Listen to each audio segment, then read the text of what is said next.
morning, it's Steve Wuollet with ArDan Construction. One question we get frequently is the proposal the final price? Or they want to know about change orders. During our PSA process, we want to try to dive into your project as much detail as we can to eliminate those unforeseens.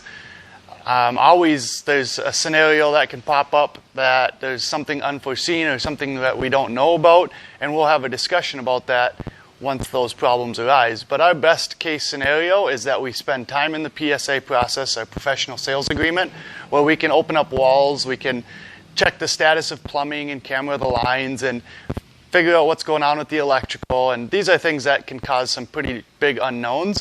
And the more we do that in the front side, the better chance we have at having a final proposal that's not going to change.